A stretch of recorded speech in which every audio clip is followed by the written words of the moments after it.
So, hey, everybody, we are here. This is my first podcast, my first interview. We have Mark Jackson. He is from Oakland, California.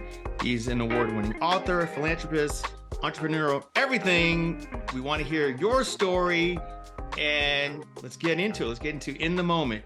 So, Mark, welcome. Thank you very much. Hey, thanks for having me, Michael. I appreciate it. Okay, so Mark, just tell me a little bit about your background to the viewers, so we know who you are and what you're doing. And let's just start going. Well, I mean, my story, we only have a half hour, so I'll give you You take your time. Take your time. We're good. You know most of it because we grew up together. Yeah. As a kid that had both sides of the fence. I grew up in Oakland. At a certain point, my family had my dad was George Foreman's manager, so we had affluence. We lived in Tiburon, a very affluent neighborhood. We had it all, and then we lost it all. Right. And at a certain point, my dad had gone from driving a Rolls Royce to borrowing your dad's bug to pick me up from school.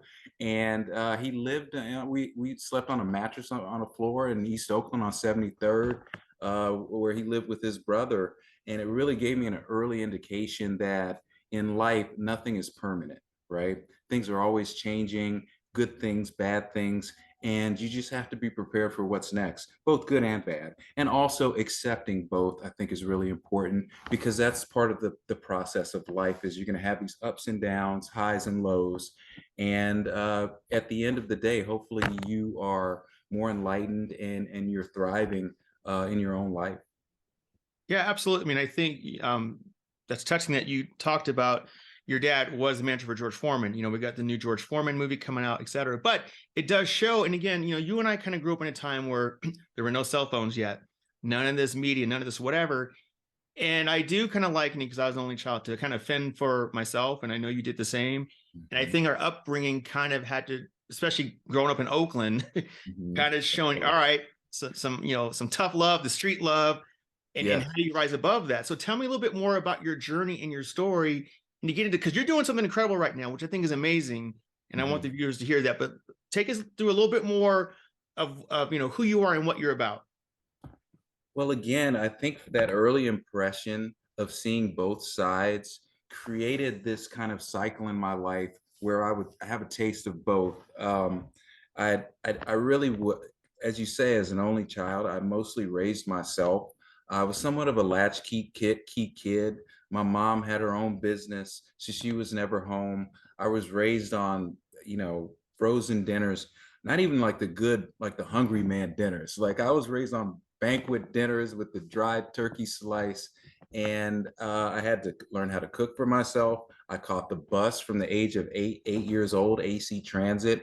And I would explore at 8, 9 years old. I'd be taking every bus all over Oakland, just visiting visiting other friends, checking out other neighborhoods. And it gave me an opportunity to meet a lot of different types of people. And we'll touch later on what I do now, but it really helped me in my job, because the ability to connect with different types of people of different backgrounds, different racial backgrounds, different social economic backgrounds is a power, and it allows you to have access to more opportunity. Okay. And also the ability not to judge, because we're a very homogeneous society, right? It's our tribe. We're better than you. We're good. You're bad. And that's not necessarily the case. All of us have good and bad qualities, some to different proportions than others, obviously, but we all have something of value to offer. And often what happens, I think that our highest value is when we're infants. That's when everyone has value, energy, charisma, and we grow out of that, right? We lose our value to the world because we're trying to please people, we're abused, we're hated on. All these reasons take us away from our center and our core, and they cause us to not be the truest versions of ourselves. So my journey started in terms of media as a young writer for the Source magazine in the early 2000s. I was a good friend of mine, P. Frank Williams, another producer, had put me on. He was the executive editor at the time. So he put me on just one day randomly. He called me. He said, "Hey, Master P's in San Diego." I was living in San Diego at the time. "Can you do a quick phone interview?" My interview with Master P went really well. They Nice. ended up giving my own column in the source. It was called Set Trippin', Your Favorite Videos in the Making. There I met the likes of Dre, Eminem, Right. DMX, Ja Rule. I was on the making of the video on MTV, and it was a lot of Mm. fun. But at the same time, I wasn't really reaching my potential. And also I had other goals financially. I mean, it was a fun job, but I was a freelance writer. I get Right. an assignment once a month, if that. Right. So I had a day job in IT that I kept. Um, Around the time of the transition with the source, and we went under different management, I ended up leaving the source, and I had a long career with IT, became an IT consultant, and did really well, but I wasn't happy. I Hmm. wasn't fulfilled. I Right. never felt like I had met my calling. And at a certain point, I think the IT part itself was boring, but the politics, especially, there is a glass ceiling, for people of color in those environments. Right. And I always never felt I was given the same opportunities. And I just never felt really comfortable kissing up to people, Hmm. being unauthentic. And also, when you work for someone else, they will never value you the same value you get when you work for yourself. Absolutely. Yeah. So during the pandemic, right before the pandemic ended, I ended up getting laid off for the final time. And I said, "This is it. I'm never working for nobody else ever again." Right. Yeah. And I'm going to be an entrepreneur. I Hmm. said, "I don't care what it takes. I'm going to take everything I have, all the money, all my time. I don't care if I lose everything." I lost everything. Wow. Yeah. And it was a very painful process, but also often the greatest growth comes from pain. And also I had the benefit of the pandemic. I know that that is kind of odd to say that the pandemic was a benefit, but Right. for me, it was actually a huge benefit for a couple of reasons. Right. The first reason was that in Oregon, I was getting about $1,000 a month in unemployment. They had extended my unemployment, Right. and they also deferred my mortgage at the same time. Oh, right. So Very helpful. that enabled me to have the leeway to start businesses, Hmm. to spend a lot of time in isolation. So I Right. went through this process of self-discovery. I listened to a lot of uh, audio books and other Right. self-help books, gurus that things like I really enjoyed The Untethered Soul Hmm. or The New Earth with Eckhart Tolle really had an impact on me. The Four Agreements, those books really moved me and touched me, and Nice. I highly recommend all three of those to your user. Right. Um, Sorry about that. That's all right. Don't worry about Let it. me It's up. It let happens. me let me put my phone on silent. Sorry That's about that, fine. Mike. It's Hold all on. good. Don't worry about it. I'm gonna have my coffee. This is what happens when you're live, when you're doing stuff. My It's all good. apologies. Don't worry about it. It's all good. We'll edit that in post production. Don't worry about it. I'll have to figure it out. All right. Um, but yeah, so those books really gave me an idea of self discovery, and it gave me a better idea of who I was. Hmm. And I realized that I had spent most of my life pleasing other people. Right. My parents had very high expectations. They were both like very powerful people. They were Hmm. very accomplished people, and they expected me to do great things in this world. Right. My friends, my girlfriends at the time, everybody had all these expectations, but none of that was really what I wanted for myself.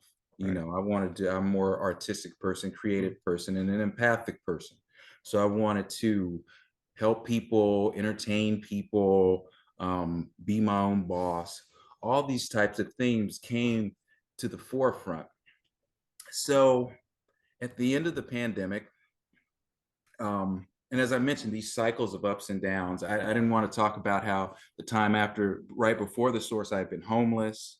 Right. After the source, I had probably been fired from at least like 4 or 5 jobs because I Wow. didn't really Yeah. like what I did. So I wasn't very Yeah. good at it. Yeah. You're not going to give And 100%.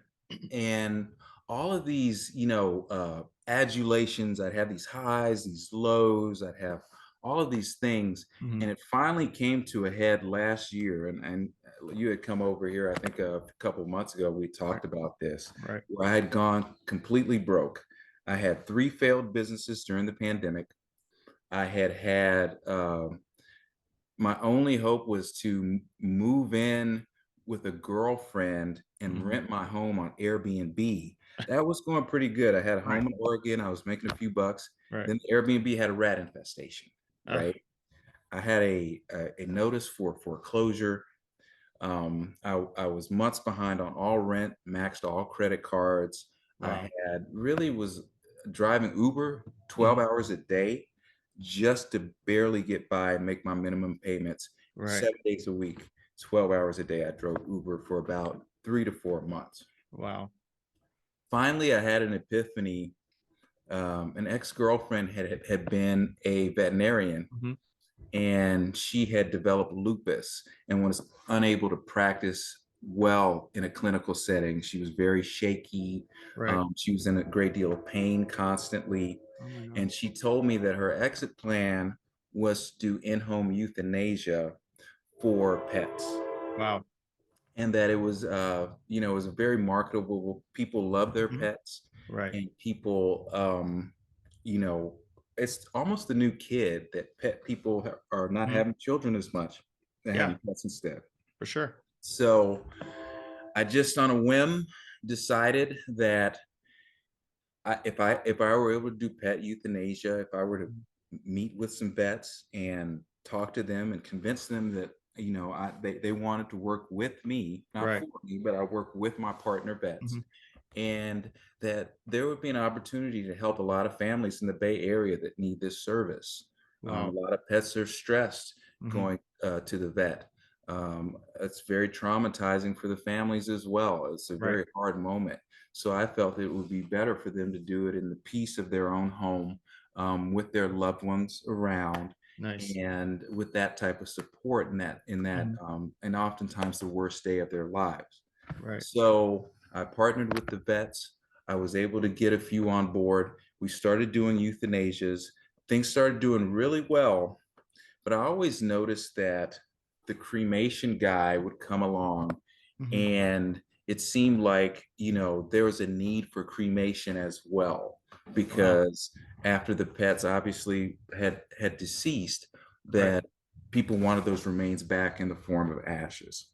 So that's when I expanded into the cremation business as well. Wow. I'm now referred to by the top three largest vets in the East Bay, as well as at least 20 other vets refer to me.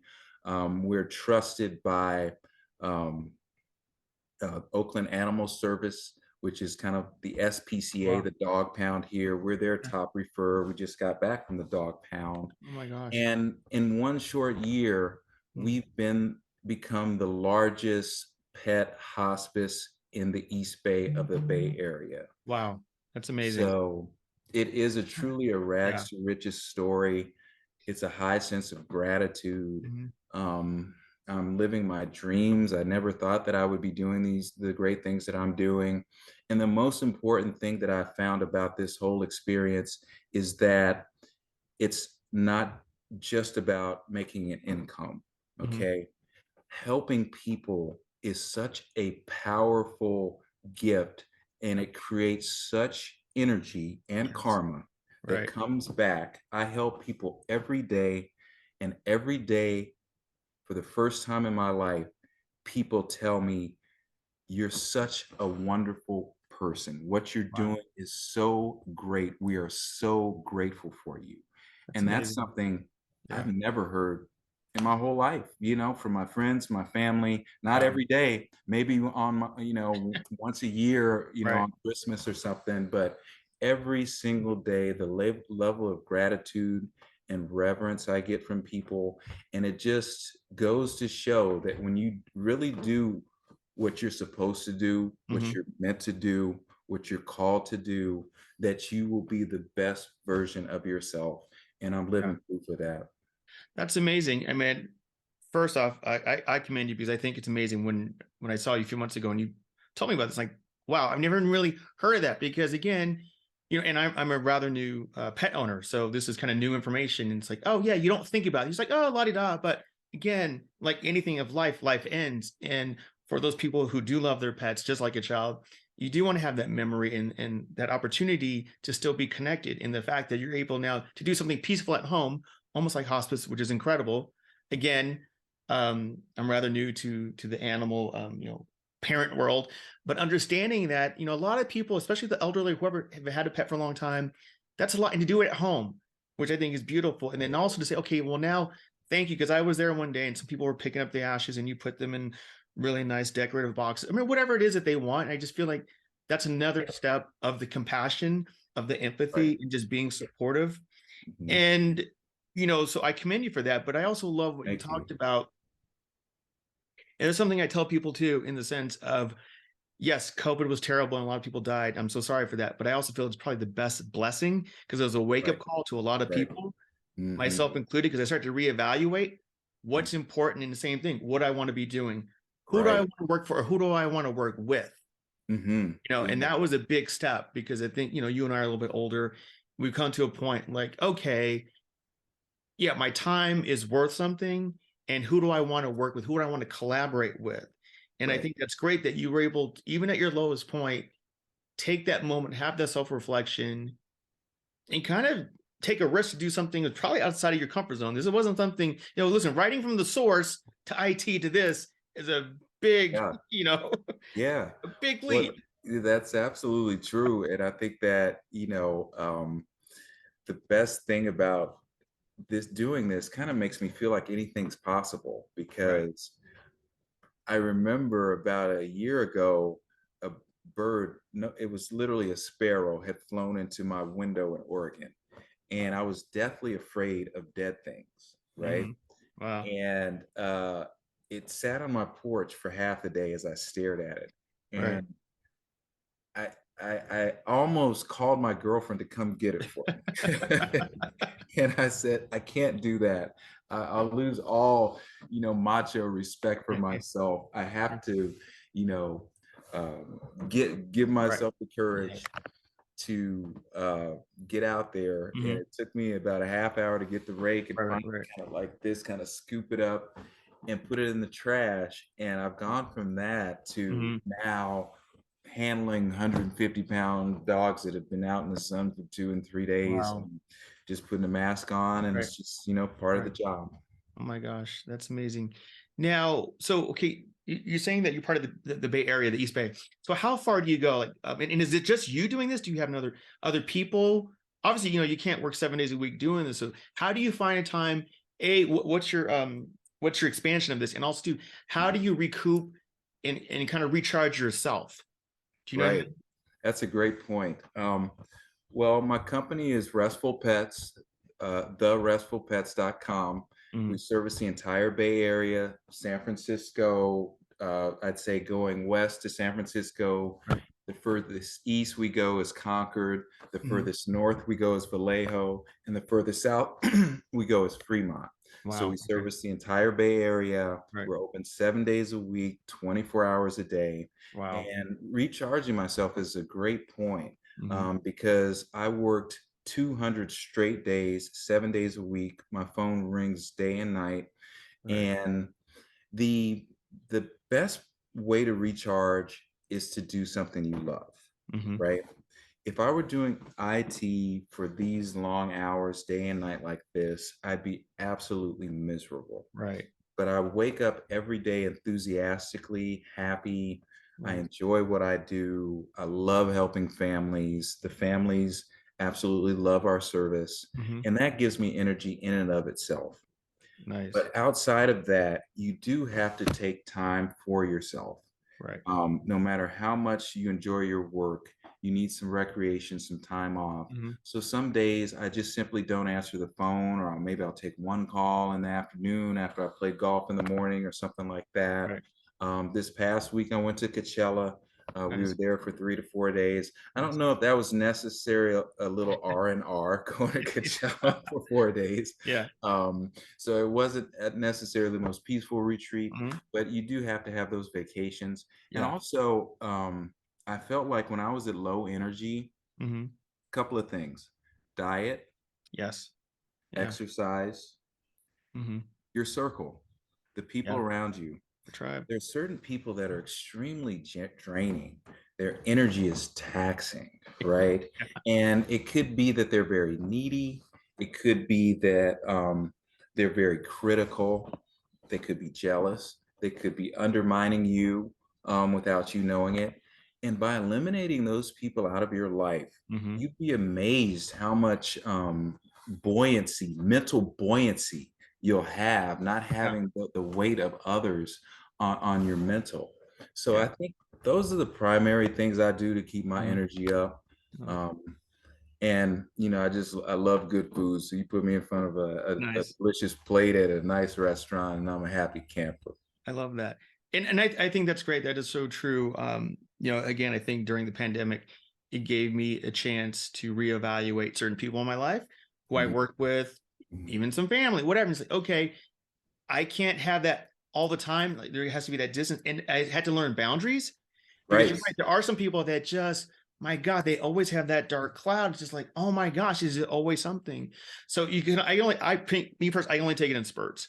But I Yeah. think that's great that you're able, and this is the great thing about being older, and to recognize that and say, okay, this doesn't serve me at the moment. And let Right. me recharge. I mean, again, like you talked about some books earlier, which I think are great. Um, do you continue? So, like, what is kind of the plan for yourself? Like, do you continue to read books? Are you doing audiobooks? What are some of the other things that help keep you motivated and still, kind of again with the energy, that flow? Right. Tell me Right. more about that. Well, you have to have your personal hobbies, Hmm. right? I know you're a huge Prince fanatic, right? And Really? Really? You can't tell? And, you and think? this is only one room. I know. And there's no more joy probably in your life, other than probably hanging out with your kids, than being in a record store and getting that golden rare Prince album on vinyl that you can add to your collection, Yeah. right? So Yeah. we all have to have hobbies, and your hobbies don't have to be cool. They don't Right. have to involve other people. They Mhm. don't have to be anything you have to spend a lot of money, but it does have to be something that you enjoy, Right. right? I Absolutely. love playing chess. I'm Oh, constantly on nice. my phone playing chess. Sometimes I'll go to the local chess club and pick up a game. Oh, I very cool. always like to find a way to get myself behind a chessboard. I love Nice. movies. I love golf. Hmm. I like to go snowboarding. I have a lot of different hobbies, Good. Yeah. and what hobbies do, here's what hobbies do. They take your mind off of your stresses. Okay. Yes. Some of the biggest problems that people have in terms of mentally, be it depression or be it anxiety or mental illness, Hmm. is the activity in the brain, right? Yeah. For You're sure. thinking too much, right? But when you're knitting or you're crocheting, or let's say you're putting a puzzle together, Hmm. your brain kind of shuts off. You're just focused on the task at hand, and you're not stressing over your life concerns, Right. right? So I think it's always good to have some form of recreation, some kind of hobby, Hmm. have healthy people in your life, have a healthy lifestyle, do the things you love, do the work you love, take time for yourself. And if you're able to balance all of those things together, Yeah. you're going to be living the best version of your life. Yeah. No, I love it. I mean, like one of the things for me that's peaceful is actually going to a record shop or a bookstore, like a used bookstore, and it has to be used. I just love finding that hidden treasure. Like, oh my gosh, here's a rare fine book, by Murakami. Or again, I Right. actually was traveling recently and I went to a record shop I'd never been to before, and I did find a rare Prince vinyl that I didn't have. And I'm like, oh my, and I snapped it up. And it's nice to find those little nuggets.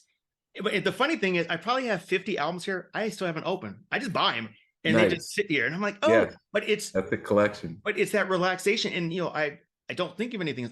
I'm in the moment. And for me, music Yes. is a big therapeutic thing just to get through.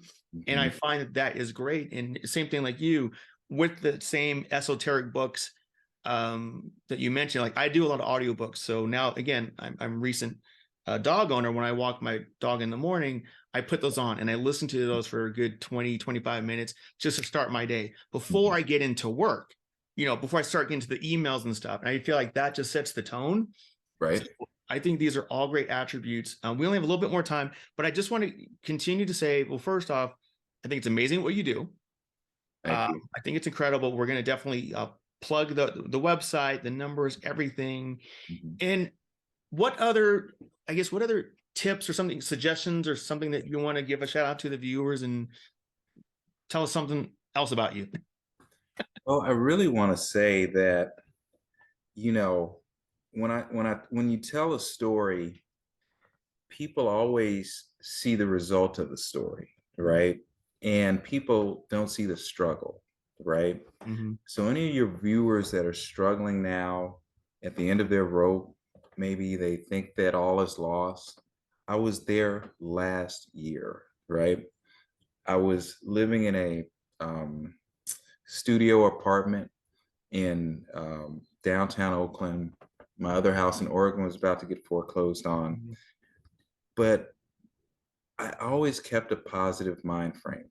I Nice. didn't have money. I didn't have opportunity.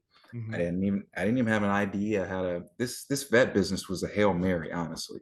I just threw something at the wall. I Right. had 3 failed businesses. What else did I have to lose? And sometimes the universe takes you to your absolute limit, to your lowest point, to create that rebound effect. It's like you taking a rubber a plastic ball underwater, and the deeper you take it, the Right. more when it rises up, it's going to project upwards, right? Right. And I don't know, I was living in the studio. Now I'm here, I'm Yeah. overlooking the bay. I don't know, you probably can't see, but Yeah. We'll have to the get some shots. audio is not It's a killer great. pad. Let me tell But you, I've seen it, I'm everybody. having a great It's awesome. time. Just being in my best place. It's kind of like I said, it's a rags to riches story. So you know, my most passionate message Mm-hmm. would be never doubt yourself. Your biggest asset, you don't have money, you don't have opportunity, you have your attitude. That is your capital. That is your value. That's what's going to open doors for you. If you're negative, you say, oh, I'm always going to fail. Nothing's going to work. I'm not going to make anything of myself. Then that's going to be your outcome. Even if you think you're lying to yourself, even if you don't believe it, at least check those parts of your thought process that are dragging you down. Like if you say, oh, I'm a loser, say to yourself, no, I'm not. I'm not a Right. loser. Say Yeah. it out loud. If you say I'm a loser in your mind, say I'm not a loser. I'm a winner. I'm a winner. Say it 3 times out loud. You have to combat. It's a battle. It's Yeah. not just some miraculous lucky thing where I got hit lottery and I just got lucky. Mhm. It is a constant struggle, a fight. You have to persevere, and you have to believe in yourself. I think that's the most important thing. Believe in yourself. Wow. Don't listen to other people. Don't listen to the world around you telling you that you're failing. Listen to yourself. Listen to your heart, and action. That's the most important thing. Most books talk about positive attitude, mind frame, mindset, this, that, and other. If you have this great mindset, but you're sitting on your couch all day thinking of all the great things that'll happen and trying to manifest, reading The Secret and all this kind of stuff. The universe doesn't want to hear that. Yeah. The universe rewards actors. Yeah. You got to do They the work. reward players. They Mm-hmm. reward people that are willing to play the game, put skin in the game, take risks, and get off their couch and work 12, 15, Yeah. 18. You know a lot of successful people. Yeah. Not any of them that I know that are business people All right. don't work 10 to 12 hours a day. So if you want success, be Yeah. prepared to pull up your bootstraps, put in the work, Yeah. and roll with the punches. I love it. I love it. Well, we're running out of time. Mark, thank you so much. I greatly appreciate this. I'm so happy. Again, this is same thing. Pushing myself to do this. You're my first interview for this brand new podcast. So thank you very much. I definitely Thank want to have you. you on again. So we do have limited time, but thank you so much. I appreciate it. So have a blessed and wonderful week and a great day. And please, we're going to give you your plug. What's it again? One more time? TheRestfulPets.com. Restful Okay. Pets, Oakland, California. Perfect. All right. Thank you, everyone. Talk to you soon. Thank you, Mark. Peace and blessings. Thanks, Michael. Okay. Peace. Bye-bye.